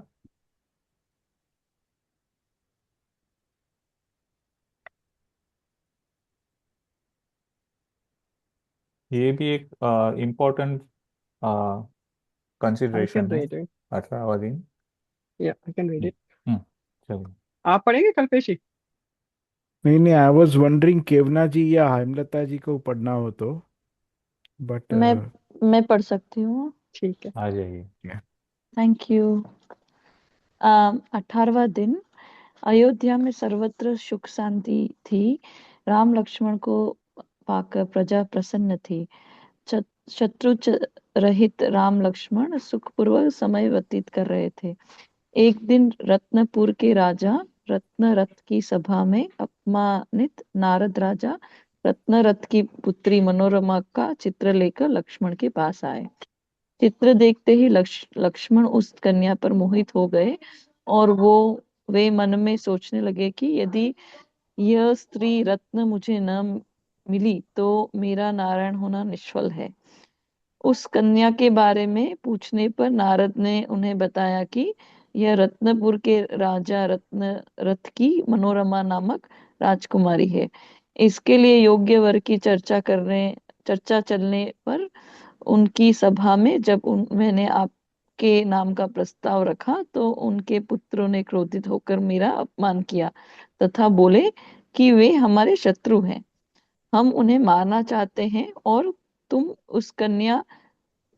तुम उसे कन्या देने की बात कर रहे हो। इतना सुनते ही स्वाभिमानी लक्ष्मण ने उनका मान भंग करने का निश्चय किया। अतः उन्होंने तुरंत ही विराधित विद्याधर को बुलाकर कहा कि समस्त विद्याधरों को पत्र लिखकर बुलाओ, हम सभी रत्नपुर के लिए कूच करेंगे। पूरा ही पढ़ लीजिए। पूरा ही पढ़ लो। हाँ। राम लक्ष्मण अन्य सभी राजाओं व सेना को साथ लेकर रत्नपुर की ओर बढ़ चले। दोनों ओर की सेनाओं में घमासान युद्ध हुआ।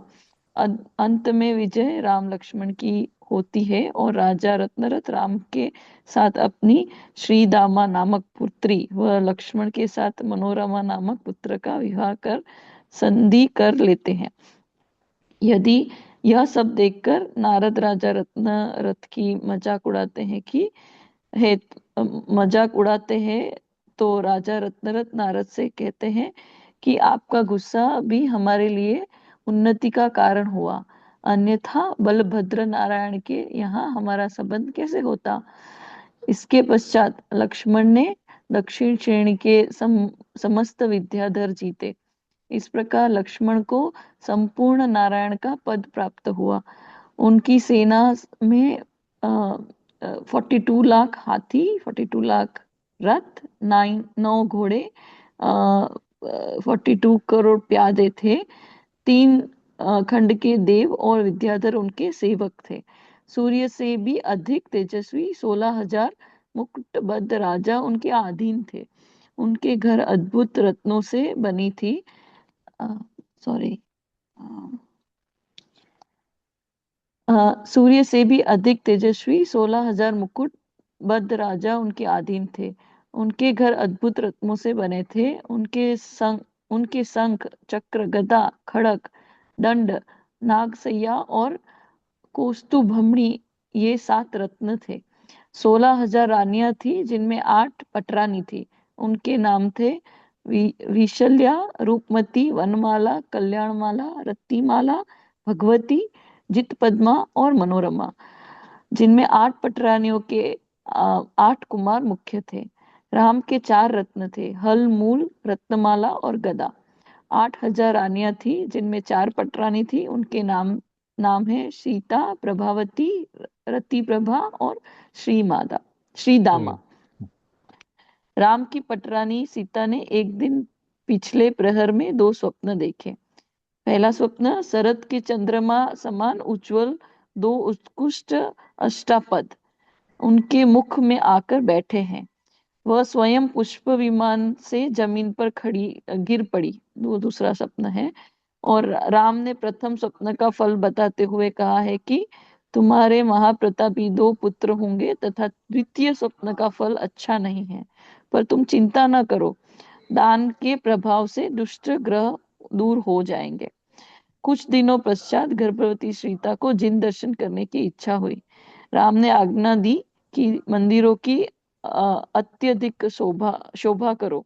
हम सीता सहित धर्म क्षेत्रों में विहार करेंगे। लक्ष्मण व अन्य रानियों के साथ राम वन में स्थित जिन मंदिर गए।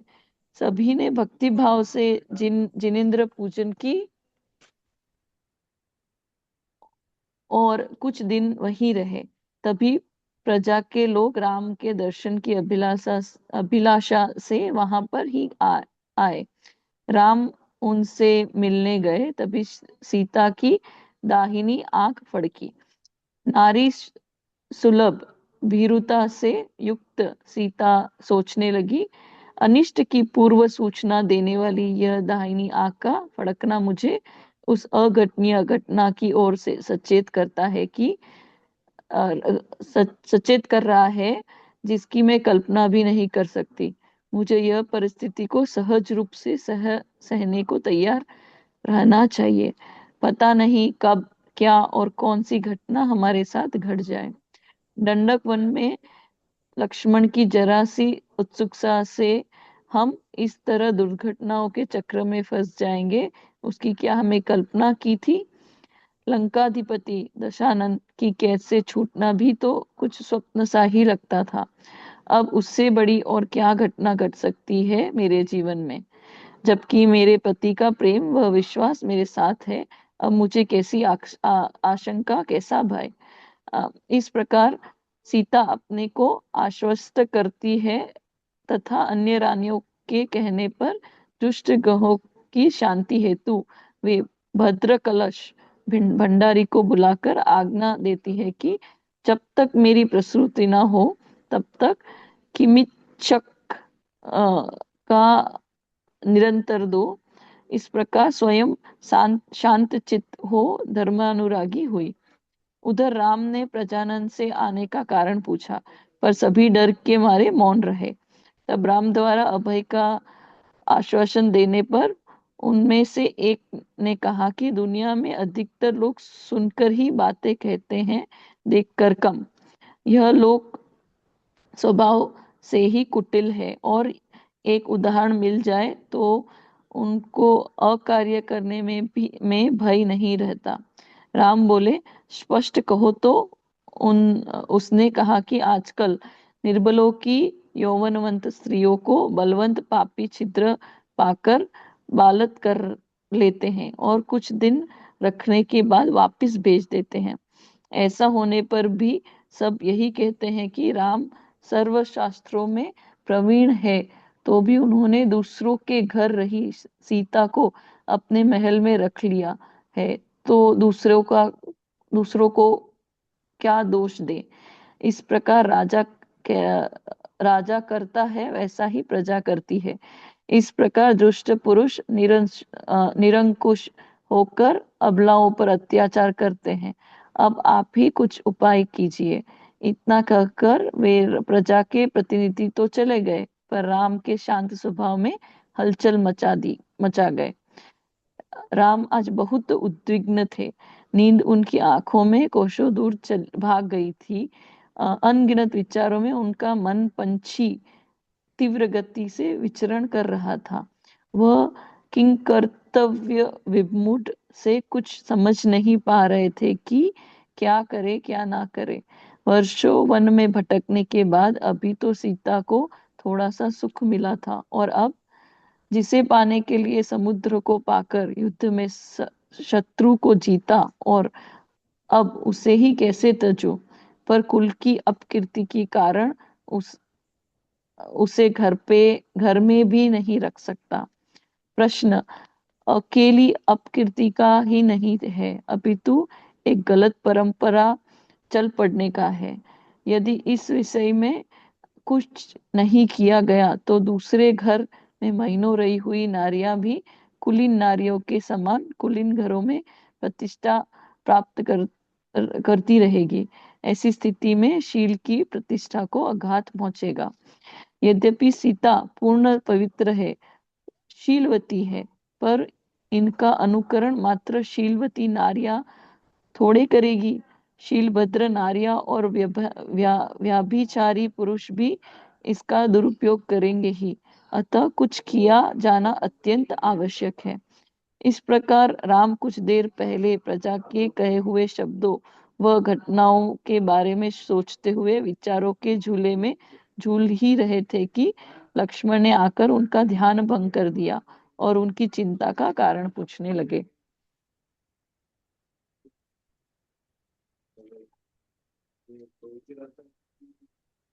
राम के सारा राम ने सारा वृत्तांत बताया, जिसे सुनकर लक्ष्मण क्रोधित होकर बोले कि जो ऐसे मिथ्या वचन कहेगा उसकी मैं जिहा काट दूंगा। राम ने लक्ष्मण को शांत किया, फिर बोले कि यद्यपि सीता शीलवती है, फिर भी मेरी कृति रूप वन को जानने वाली है, और मैं अपनी कृति मलिन नहीं करूंगा। उसका त्याग ही एकमात्र उपाय है। लक्ष्मण ने कहा कि हे देव, लोक तो मुनियों का भी अपवाद करता है, जिन धर्म का भी अपवाद करता है, तो क्या आप अपवाद से धर्म छोड़ देंगे? नहीं, तो फिर सीता को त्यागने भी उचित नहीं है। राम बोले, तुम्हारा कहना सत्य है, किंतु जो न्याय मार्गी पुरुष है वे लोक विरुद्ध कार्य नहीं करते हैं। तब फिर लोकापवाद की बात तो दूर ही रही। मुझ में तो यह महादोष है कि मैं पर पुरुष द्वारा हरि सीता को फिर से घर में लाया हूँ। यह सब सुनने के बाद भी लक्ष्मण ने बहुत समझाया, पर राम अपने निश्चय पर अटल रहे। उन्होंने कृतांत वक्र सेनापति को बुलाकर कहा कि सीता को पहले सम्मित शिखर आदि के दर्शन करा के निमानुष वन में छोड़ कर आओ। कृतांत वक्र ने सिर नवाकर कहा कि हे देव, आपकी आज्ञा का पालन ही मेरा धर्म है। और सीता के पास जाकर कृतांत वक्र बोला कि हे माता, उठो, रथ पर चढ़ो। आपको चैत्यालयों के दर्शन की इच्छा है, सो चले। यह सुनकर सीता प्रसन्नता से रथ पर चढ़ी। सीता को मंदिरों के दर्शन कराकर निर्जन वन में रथ रोककर कृतांत वक्र रोने लगा। सीता द्वारा कारण पूछने पर वो बोला कि अपकीर्ति के भय से राजा राम ने आपका त्याग किया है। यह सुनकर सीता बेहोश हो गई। होश में आने पर उन्होंने कहा कि तुम स्वामी से कहना कि परनिंदा के भय से आपने मुझे त्यागा तो कोई बात नहीं, किंतु परनिंदा के भय से आप धर्म का त्याग कभी नहीं करना। मेरे त्याग से तो आपको एक भव में ही थोड़ा बहुत दुख होगा, पर धर्म के त्याग से अनंत भवों में अनंत दुख उठाना होगा। इस प्रकार राम द्वारा परित्यक्त का होने पर भी सीता राम का हित ही चाहती है, सो उचित ही है, क्योंकि जिस प्रकार गन्ना निष्पीड़ित होने पर भी मुख में मिठास ही उत्पन्न करता है, उस प्रकार कुलीन स्त्रियां भी अनुकूल वचनों द्वारा पति को शांति देने वाली ही होती है। प्रताड़ित होने पर भी पति की हितैषी ही होती है। कृतांत वक्र अपने को धिक्कारता हुआ निर्दोष सीता को अकेली वन में छोड़कर अयोध्या लौट गया तथा सीता का समाचार और संदेश राम को सुनाया, जिसे सुनकर राम शोकाकुल हुए। वे निर्दोष सीता को वन में भेजने पर पश्चाताप करने लगे। उन्होंने भद्र कलश भंडारी को बुलाकर कहा कि तुम जैसे सीता की उपस्थिति में उसकी इच्छानुसार किमिच्छिक दान करते थे, वैसे ही अब भी करते रहो। सीता के योग्य में राम अंदर से काफी अशांत व व्याकुल रहते हैं, पर ऊपर से शांत दिखने का प्रयास करते हैं, मुस्कुराते रहते हैं। उधर सीता होश में आने पर विलाप करती व फिर बेहोश हो जाती, होश आने पर फिर विलाप करती। इस प्रकार कितना समय बीत गया उन्हें पता ही नहीं चला। सीता के भाग्य से पुंडरीकपुर का राजा वज्रजंग हाथी पकड़ने उसी वन में आया। वह विलाप की आवाज सुनकर उस तरफ गया और सीता को देखकर उसने सीता से पूछा कि हे देवी, तुम इस निर्जन वन में किस प्रकार आई हो और क्यों रोती हो? तब उनके सांत्वना के वचन सुनकर सीता बोली कि मैं राजा जनक की पुत्री व राजा दशरथ के पुत्र राम की पत्नी हूँ। दशानन के यहाँ रहने के कारण लोगों ने अपवाद किया, अतः अपकीर्ति के भय से श्री रामचंद्र जी ने मुझे जिन दर्शन के बहाने यहाँ निर्जन वन में छुड़वा दिया है। तब राजा वज्रजंग ने अपने मित्र जनक की पुत्री सीता को धैर्य बंधाया और उसे अपनी बहन बनाकर अपने साथ राजमहल में ले गए। वहां पर सीता ने अपना सारा समय धर्म ध्यान व दान पुण्य में लगाया। जब लव कुश गर्भ में थे, तब सीता को अपनी आज्ञा का उल्लंघन असह्य था।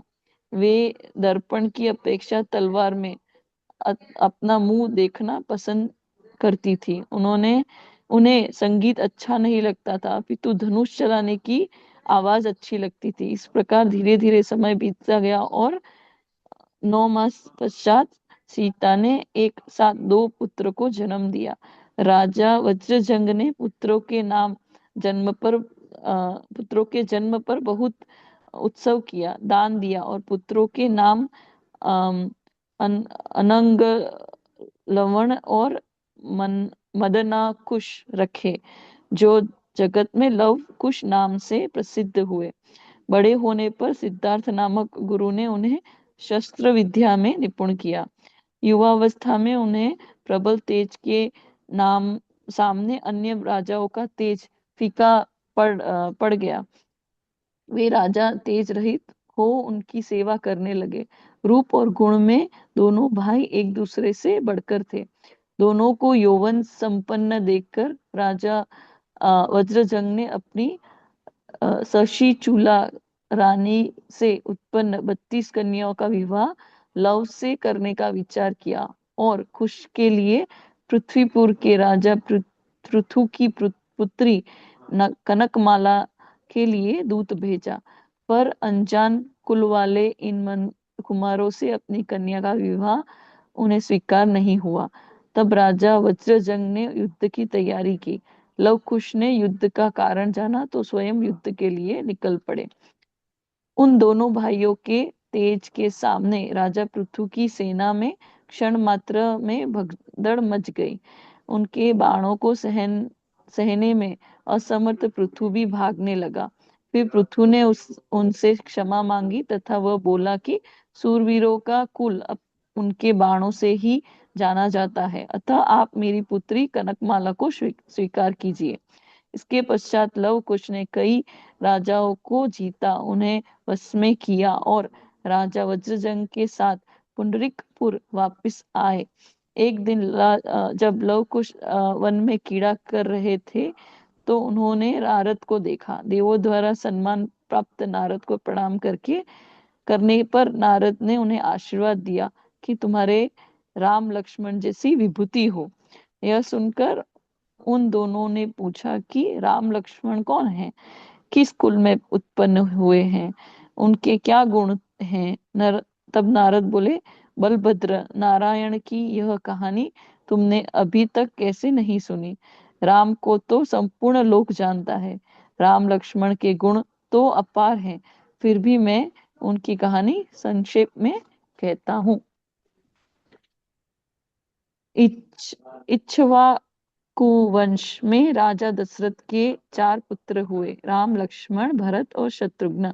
बड़े पुत्र राम का विवाह जनक की पुत्री सीता से हुआ। वे लक्ष्मण सहित पिता की आज्ञा से वन में गए। वहां दशानन छल से सीता को हर ले गया। फिर राम लक्ष्मण ने सुग्रीव आदि राजाओं की सहायता से दशानन को युद्ध में जीता और सीता को लेकर अयोध्या वापस गए। कुछ दिन सुख में रहने के पश्चात प्रजा ने सीता का अपवाद करना आरंभ किया और राम ने सीता को वनवास दे दिया।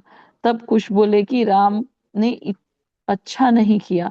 राजा को कहना तो हर किसी का सुनना राजा को कहना तो हर किसी का सुनना चाहिए, लेकिन सुनते ही सच झूठ की जांच किए बिना सजा देना अनुचित है। यह नीतिज्ञों और कुलवंतों की रीति नहीं है। अफवाह दूर करने के लिए अनेक उपाय हैं। उन उपायों से परीक्षा लेने के पश्चात ही दंड देना योग्य था। केवल कथन मात्र से सीता दंडनीय नहीं थी। हम सीता को न्याय दिलाएंगे। युद्ध को उत्सुक लव कुश ने पूछा कि यहाँ से अयोध्या कितनी दूर है? नारद बोले 108 योजन। तब दोनों कुमार बोले कि हम राम लक्ष्मण से युद्ध करेंगे और सीता को न्याय दिलाएंगे। इस पृथ्वी पर ऐसा कौन है जो हमसे अधिक प्रबल है? उन दिनों उन दोनों ने राजा वज्रजंग के पास जाकर कहा कि कलिंग, सिंधु आदि सभी देशों को पत्र भेजो, हम शीघ्र ही अयोध्या की तरफ कूच करेंगे। सीता ने जब यह सुना तो वे बहुत दुखी हुई तथा नारद से बोली, यह तुमने क्या किया? पिता पुत्र को बैरी बना दिया। नारद ने कहा, मैं तो कुछ जानता नहीं था, बस मैंने तो आशीर्वाद दिया। उन्होंने राम कथा पूछी, मैंने बता दी। पर तुम चिंता न करो, जो होगा सो शुभ ही के ही लिए होगा। दोनों भाइयों ने जब माँ को रोते देखा तो रोने का कारण पूछा। सीता बोली कि तुम्हारा अपने पिता के साथ युद्ध की बात सुनकर रो रही हूँ। तब दोनों ने अपने पिता के बारे में पूछा। सीता ने स्वयंवर से लेकर वनवास, हरण व लवकुश उत्पत्ति का सकल वृत्तांत कह दिया और बोली कि तुम्हारा उनसे युद्ध सुनकर मैं चिंतित हूँ, क्योंकि अब पता नहीं नाथ की अशुभ वार्ता सुनूं या तुम्हारी या देवर की, अतः मुझे रोना आ रहा है। दोनों ने कहा कि हे माता, आप तो नारी सब लेती है, पर कुछ कहती कुछ नहीं है का प्रतीक है। नारी का स्वभाव है कि वे प्रिय के दोषों को गौण कर उनका हित ही चाहती है, पर महाधनुषधारी विशाल कीर्ति के धारक हमारे पिता ने आपको वन में छोड़ा, यह अच्छा नहीं किया, अतः हम उनका मान भंग अवश्य करेंगे, पर आपके कहे अनुसार हम उन पर घाव देने वाले बाण नहीं छोड़ेंगे, अतः आप दुख नहीं करे, निश्चिंत रहे। सीता ने कहा कि वे तुम्हारे गुरुजन हैं, उनसे विरोध योग्य नहीं। तुम शांत चित्त होकर पिता को प्रणाम करो, यह नीति मार्ग है। लवकुश ने कहा, हमारे पिता शत्रु भाव को प्राप्त हुए हैं, तो फिर हम किस प्रकार जाकर उन्हें प्रणाम करें और दीनता के वचन कैसे कहें कि हम तुम्हारे पुत्र हैं। यदि हम कहें भी कि हम आपके पुत्र हैं और उन्होंने हमें स्वीकार नहीं किया, तो अतः संग्राम में मरण अच्छा, पर कायर वचन हम कैसे कहें। यह सुनकर सीता चुप हो गई और दोनों पुत्र जिनेन्द्र वंदना कर और माता को धैर्य बंधाकर युद्ध के लिए निकल पड़े। Thank you. काफी काफी लंबी पढ़ाई। नहीं नहीं, बहुत चलिए। दिनों के बाद पढ़ाई होगी। हम्म। तो अब ये 18वां दिन जो है यहाँ सीता का अ, जो वन गमन है उसको लेकर के है। तो यहाँ उन्होंने पहले तो हमें ये बताया कि राम और लक्ष्मण कैसे संसार को विवेक से और सुखपूर्वता से जी रहे थे, और यहाँ पर कैसे उनको एक छोटा सा प्रलोभन मिला। आ, एक ऐसी राजकुमारी का परिचय हुआ जो उनको फिर से लुभा गया। तो जो कुछ भी ठीक से सुखपूर्वक चल रहा था उसमें उन्होंने ये एक और ट्विस्ट देख लिया। तो यहाँ पर तो उन्होंने उस राजा से लड़ाई करके उस राजकुमारी को जीत लिया। और ये देखा जाए तो नारद की जो अपमानित स्थिति थी उसका उन्होंने बैर लेने की भावना की थी। तो हम ये भी समझ सकते हैं कि कभी अपनी मर्जी के अनुसार जब नहीं होता है तो हम उस बैर के लिए हम क्या क्या एक्शंस लेने की कोशिश करते हैं। अब ये युद्ध हुआ तो इसमें कितने ही जीवों की हिंसा हुई होगी, और इसका कोई पर्पस नहीं था। पर्पस इतना ही था कि लक्ष्मण को उस राजकुमारी से विवाह करना था। तो ऐसी छोटी छोटी बातों में जब जीव अटक जाता है तो उससे होने वाला जो अनर्थ है उसके प्रति उसका ध्यान भी नहीं होता है। उन्होंने लक्ष्मण के नारायण पद का भी हमें ब्यौरा दिया। कैसे नारायण के पास क्या क्या उनकी अचीवमेंट्स होती है, क्या क्या उनके अकम्प्लिशमेंट्स होते हैं, क्या क्या एसेट्स होती है, वो सारी भी उन्होंने हमें बताई। और जो बलराम होते हैं उनके भी क्या परिस्थिति है, उनको क्या क्या प्रकट होता है। तो अब यहाँ हमको ये समझ में आता है कि ये जो स्थिति है ये पुण्य के उदय से इनको मिल रही है। अब ये जो कुछ भी मिला है, अगर हमारी दृष्टि उस पर रहेगी तो जिस पुण्य के कारण ये मिला है वो पुण्य की तरफ हमारी दृष्टि नहीं बनेगी। जैसे आज के समय में हम देखें कि जो इस पूरे विश्व में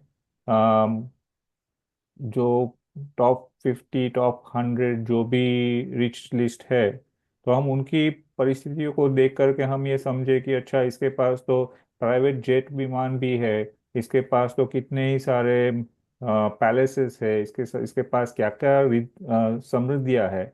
तो हम उस समृद्धियों को देख करके हम उसमें लुभान्वित हो जाते हैं। तो हम ये भूल जाते हैं कि ये कौन से पुण्य उदय की वजह से उनको ये प्राप्त हुआ है। हालांकि दिखाई तो ऐसे देता है कि उनकी मेहनत है, उनका जो विजन है, उनकी जो सोच है, उनका जो इंटेलिजेंस है, वो उनको उस तरफ ले गया। लेकिन उनसे भी कई ज्यादा इंटेलिजेंट लोग हैं, उनसे भी कई ज्यादा विजनरी लोग हैं जो उस परिस्थिति को प्राप्त नहीं कर पाते हैं। तो कहीं ना कहीं ये बात तो जरूर है कि उनके उतने उत्तम पुण्य का उदय है, तो उनको वो सब मिल रहा है। तो अब हम उन सारी चीजों से अगर आकर्षित हो जाते हैं, तो हम एक गलत भावना को अपने अंदर में जन्म दे देते हैं। तो ये तो पाप का बंध ही हम कर रहे हैं। तो इसीलिए यहाँ पर भी वो हमें इस तरह से बताना चाह रहे हैं कि ये उनके पुण्य का उदय है, लेकिन ये सम्यक भी जीव है। इनका इनमें कहीं पर मन लुभाता नहीं है कि ये ऐसी सब घटनाएं हुई मेरे साथ, मुझे ये ऐसे सारी सुविधाएं मिली, तो ये बार बार मिलती रहे, ऐसी उनकी भावना भी नहीं होती है। तो वो भी ये समझ रहे हैं कि पुण्य का उदय है, कब तक रहेगा, ज्यादा से ज्यादा इस जन्म तक, उसके बाद में तो पाप का उदय है ही है। तो उसको नहीं उदय में या उस परंपरा से, उस सीरीज से अलग कैसे हुआ जाए, है ना। तो ये दोनों भी तरीके से हमको ये समझा रहे हैं कि ऐसी सारी रिद्धियां हम संसार में देखते हैं, ऐसी सारी पोजेशंस हम देखते हैं, और जब हमारा मन उनके प्रति आकर्षित हो जाता है, तो हम पुण्य का उदय भूल जाते हैं और पाप का बंद करना शुरू कर देते हैं। तो वो भी हमें ध्यान में रखना है। फिर उन्होंने सीता के भी गर्भ के जो व्यवस्था, जो परिस्थिति थी, उसके बारे में भी हमें बताया। तो कैसे दो सपने देखे। तो आ, ये परंपरा से हम समझ रहे हैं कि जब भी कोई ऐसे ऊंचा अम, कोई जीव होता है, तो वो अपने गर्भ में आते हुए जो जीव है उनको अ, उनके आने का संकेत उन्हें उनके सपनों में मिल जाता है। तो अब उन्होंने यहाँ पर जो दूसरा सपना देखा था, वो एक तरह से तो वो अच्छा नहीं था, ऐसे बताया। तो अब ये भी बता रहा है कि जो होनी है उसको कोई टाल नहीं सकता है ना। तो उस समय में तो कोई ऐसा विचार करे कि मैं इसकी पूजा कर लूँ, ये कर लूँ, इतने उपवास कर लूँ, किसी तरह के प्रायश्चित ले लूँ, तो ये मेरा दुख टल जाए। तो वो होगा नहीं, क्योंकि जो कुछ भी पीछे में कर्म का बंधन किया है, उसको उसी तरह से ही भुगतना है। इस पर मुझे और घटना याद आती है कि जब श्रेणिक महाराज, जो पहले बुद्ध धर्म को मानते थे, जब वो जैन धर्म को के संपर्क में आए, और जब वो भगवान महावीर से अपने जो क्वेश्चंस थे, अपनी जो क्यूरियोसिटी थी, अपनी जो जिज्ञासाएं थी, उनका वो उनसे निराकरण करते थे, तो उनके मन में भी एक प्रश्न हुआ कि मैं अब इस जन्म में तो मैं श्रेणिक हूँ, लेकिन अगले जन्म में मैं क्या करूँगा। तो उस प्रश्न का भी भगवान ने जवाब दिया कि तुम तो नरक में ही उत्पन्न होगे।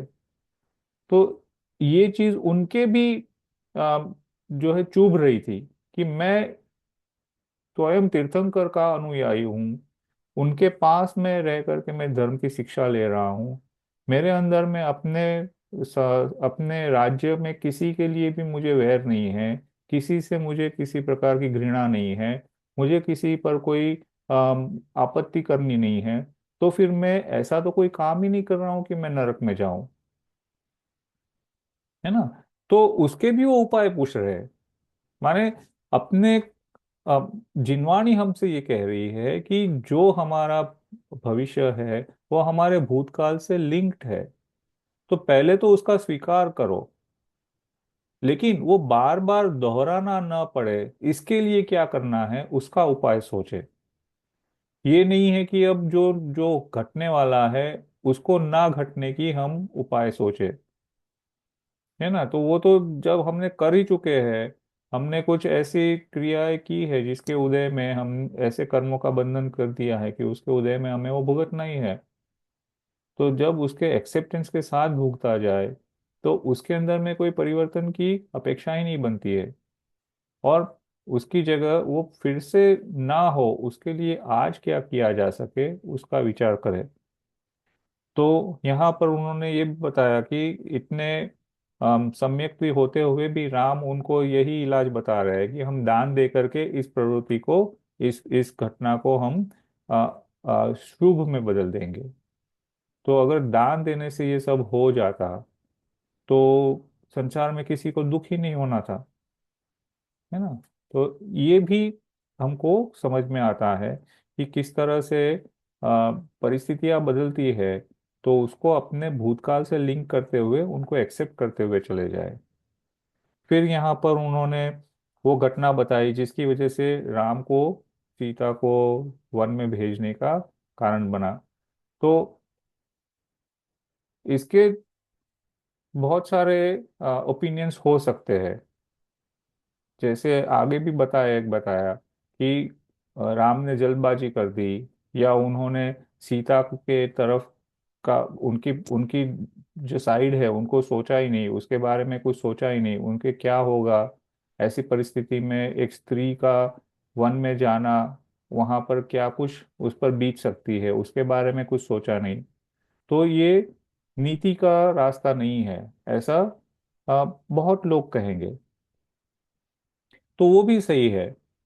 लेकिन ये बात भी तो सही है कि अगर उस पर ज्यादा विचार विमर्श नहीं किया गया, उस पर कोई एक्शन नहीं लिया गया, तो वो एक परंपरा भी बन सकती थी। और अगर वो एक परंपरा बनती थी तो संसार की और सारी स्त्रियों का क्या हाल होता था। तो एट अ ब्रॉडर पिक्चर अगर देखा जाए तो उनका जो भी निर्णय था वो संसार के, समाज के, अपने जो नागरिक थे उनकी सोच करके उन्होंने ये निर्णय लिया। अगर हम आध्यात्मिक दृष्टि से सोचते हैं तो उनका ये निर्णय लेना या ना लेना, सीता के पाप कर्म का उदय होना था, और उस पाप कर्म के उदय में उन्हें कुछ ना कुछ तो उसका फल भुगतना था। तो ये इस तरह से भुगतने में आया। तो हम इसमें राम को तो निमित्त ही मान सकते हैं कि उनके निमित्त से उनके पाप कर्म का उदय इस तरह से फलित हुआ, है ना। तो हम जब भी अपने जीवन में भी ऐसे प्रसंग देखते हैं कि हमको लगता है कि हमारे साथ गलत हुआ है, तो उस समय में अगर हम 2 मिनट के लिए ये सोचे कि गलत हुआ है, ये गलत करने वाला कौन है। जिस व्यक्ति को मैं जो निमित्त है उसको मैं दोष दे रहा हूँ, या अपने जो पूर्व में अज्ञानवश से जो मैंने किया था उसको मैं देश दोष देना चाहूंगा। क्योंकि जो व्यक्ति है वो तो आज एक है, कल और कोई हो जाएगा, उसके बाद और कोई हो जाएगा, वो तो मेरी स्मृति में भी नहीं रहेगा। लेकिन जिसके अंदर में ये परिवर्तन हो रहा है वो तो हमेशा ही साथ चलेगा। तो हमें यहाँ पर भी इस तरह से ये एक तरह से मैसेज दे रहे हैं कि हम बहुत जल्दबाजी में बहुत सारे डिसीशंस ले लेते हैं, बहुत सारे ओपिनियंस बना देते हैं। लेकिन कभी ये सोचना है कि एक ऐसे एट एन इंडिविजुअल लेवल क्या इसमें सीता का कोई दोष था ही नहीं। तो अगर ये उनका कोई दोष होता ही नहीं तो कर्म थ्योरी फेल हो जाती, है ना। तो उस दृष्टि से भी अगर हम सोचते हैं तो हम कभी भी किसी भी जजमेंट पर आए, कभी भी किसी ओपिनियन पर आए, अपने लिए खास करके, दूसरों की बात ही नहीं है, तो हमें 2 बार ये सोचना पड़ेगा कि क्या मैंने ये गलती नहीं की हो सकती है, क्या मुझसे ऐसा कुछ नहीं हुआ होगा जिसकी वजह से मुझे ये सब सहन करना है। तो हमको अंदर से उसे सहन करने की शक्ति मिलती है। अगर हम निमित्त को ही दोषी ठहरा करके अपने आप को जस्टिफाई करने की कोशिश करेंगे तो हमारा दुख और बढ़ेगा, वो हमें और परेशान करेगा, और उसमें हम न जाने कितने ही सारे कर्मों का बंधन करेंगे, है ना। तो इस तरह से भी हम इसे सोच सकते हैं।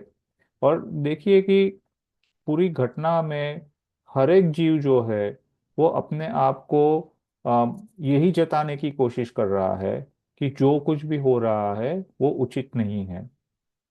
जैसे वो जो रथ का जो सारथी था वो भी ये सोचता है कि सीता को जंगल में छोड़ना उचित नहीं है, उनकी गर्भावस्था में वहां पर उन पर और परेशानियां भी हो सकती है, पर वो भी लाचार है ना। तो एट जिसको हम व्यवहार दृष्टि कहते हैं, तो व्यवहार दृष्टि में ये सब होगा क्योंकि वो हमारी उस समय की बुद्धि उस तरह की है। लेकिन अगर वही बुद्धि को हम अपनी कर्तृत्व में ले आए, उसी को ही हम अपने अस्तित्व के साथ जोड़ने की कोशिश करें, तो वही बुद्धि हमारे कर्म बंधन का भी कारण बनती है। तो उसे व्यवहार में करना ठीक भी है, लेकिन निश्चय तो यही हो कि हर जीव अपने कर्मों का बंधन और उसके उदय का फल भुगत रहा है। मैं उसमें उसकी कितनी सहायता कर सकता हूँ ये मुझ पर है, लेकिन वो सहायता होगी या नहीं होगी वो उसके कर्म के फल पर होगा, है ना।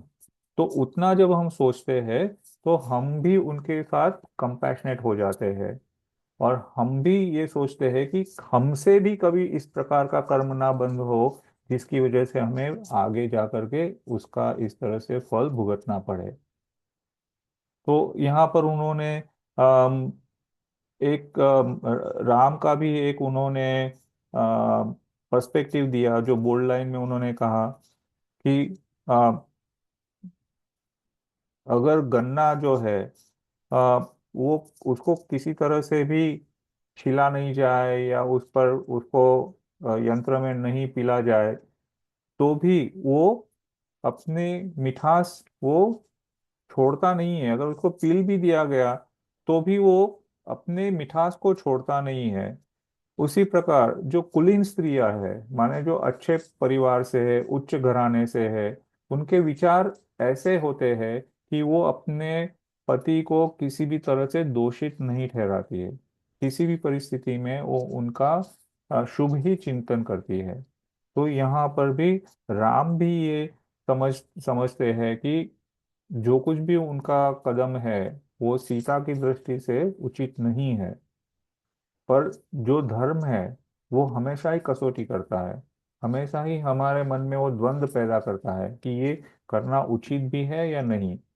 और इसीलिए उस स्थिति में बैठ कर के जब वो निर्णय करना होता है तो उनको ये भी पता है कि बहुत सारे लोग इस निर्णय से खुश भी होंगे और बहुत सारे नाखुश भी होंगे, पर निर्णय जो है वो निर्णय है, उसको किसी की खुशी और किसी की नाखुशी से नहीं तोला जा सकता है ना। और फिर यहाँ पर उन्होंने लव और कुश का भी हमें परिचय दिया। तो ये भी हमको बताता है कि जो उच्च कुल में होते हैं उनके परिवार में उनके पुत्र भी ऐसे ही उच्च शक्तिशाली और ऐसे ही प्रभावशाली पुत्र ही होते हैं। तो यहाँ पर और एक बात उन्होंने बताई कि जब वो गर्भ में थे तो सीता के भाव कैसे चल रहे थे, तो ये बता रहे थे कि उस उन दोनों के लक्षण क्या होंगे, जब जन्म के बाद उनकी लक्षण क्या होंगे, उससे हमें परिचित करवा रहे थे। तो हम जैसे व्यवहार में भी कहते हैं ना कि जैसे जैसा बच्चा होता है, जैसा जीव उस गर्भ में आया है, वैसे ही माँ के स्वभाव में परिवर्तन होते चला जाता है। तो हालांकि आज मुझे नहीं पता है कि ये स्थिति कहाँ तक उतनी क्या कहते हैं कि इतनी एक्सप्रेसिव होती है, पर उस समय में तो अपने जो सारे कथानकों में ऐसे घटनाओं में आता ही है कि उनकी जो उनका जो प्रभाव होता था वो माता के बिहेवियर में दिखाई देता था। तो यहाँ इस घटना से भी उन्होंने हमें परिचित करवाया कि वो कितने नीडर और कितने शक्तिशाली पुत्र रहे होंगे। और फिर उनको जब ये पता चला कि उनकी माँ के साथ में ये अन्याय हुआ है, तो उसका जिन्होंने भी अन्याय किया, चाहे वो उनके पिता क्यों ना हो, उनसे उनको युद्ध करके उनको ये समझाना जरूरी समझा कि जो गलती हुई है वो ठीक नहीं है, जो भी किया गया है वो अनैतिक है। तो ये भी बताता है कि उन बच्चों में उस उम्र में भी, जैसे वो बड़े हो रहे थे, तो उनमें भी जो विवेक बुद्धि है, जिसको हम विस्डम कहते हैं, वो भी इतना ही कूट करके भरा था। तो जो अम, हालांकि उस उम्र का जो जोश होता है, वो जोश तो दिखाई देता है, पर उसके साथ साथ कहीं उनसे किसी प्रकार की गलती भी ना हो, इसका भी उनके अंदर में ध्यान था।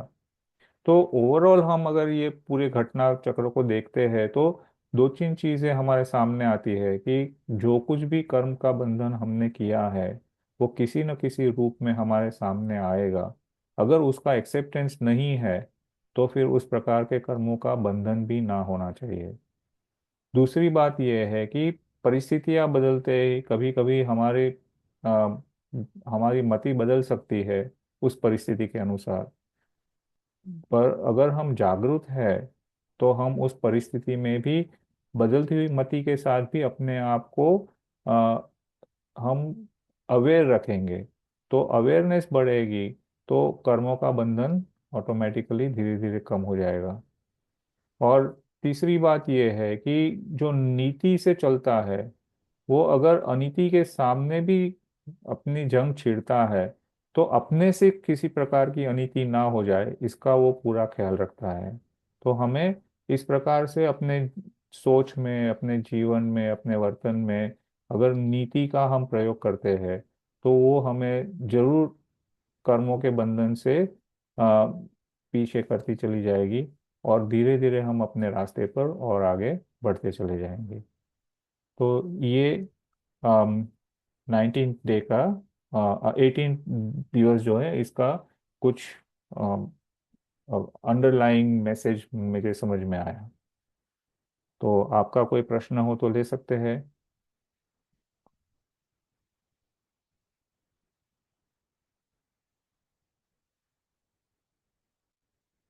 अगर हम कंटेम्प्ररी रामायण से भी देखते हैं, तो वहाँ पर उन्होंने वाल्मीकि ऋषि को बता दिया, और यहाँ पर उन्होंने एक राजा को सीता को बचाते हुए देखा दिखा दिया।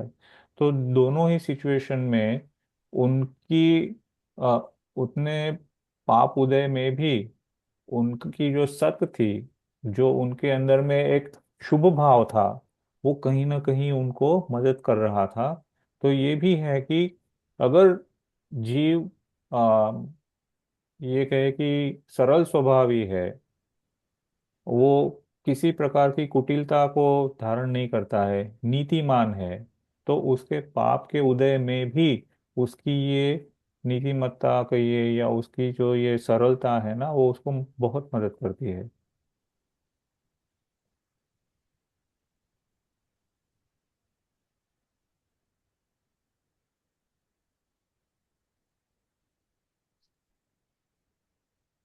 चलिए, तो और कोई क्वेश्चन नहीं है, तो फिर हम आज के लिए यहीं पर समाप्त करेंगे। अब दो, वैसे 21st डे जो है वो बहुत छोटा है, तो अगर हम हो सके तो नेक्स्ट क्लास में जितना पूरा कर सकें करेंगे। तो एक क्लास ऐसी बचेगी जिसमें आपका कोई भी डाउट है थ्रू आउट दिस सेमिस्टर, अगर आप चाहें तो उस पर हम डिस्कशन कर सकते हैं, कोई भी क्वेश्चन है तो। ठीक है। जी, चलिए, थैंक यू सभी सौरभ को जय भाई। Jinendra. Thank you Jai again. Jinendra. Thank you Saurabh भाई। Thank you. Thank you Saurabh भाई। जय जिनेन्द्र। निज निधि निज में बताई, यह अनंत अनंत उपकार उपकार है। इसके लिए जिन वाणी माँ को वंदना वंदना शत सत बार बार है। है। वंदना वंदना शत शत बार बार है। है। जय जय जिनेन्द्र जिनेन्द्र। जय एवरीवन। जय जिनेन्द्र। जिनेन्द्र थैंक सबको। You. Thank you. Thank you thank thank you. You thank Saurabh you भाई। सौरभ you, भाई। thank you.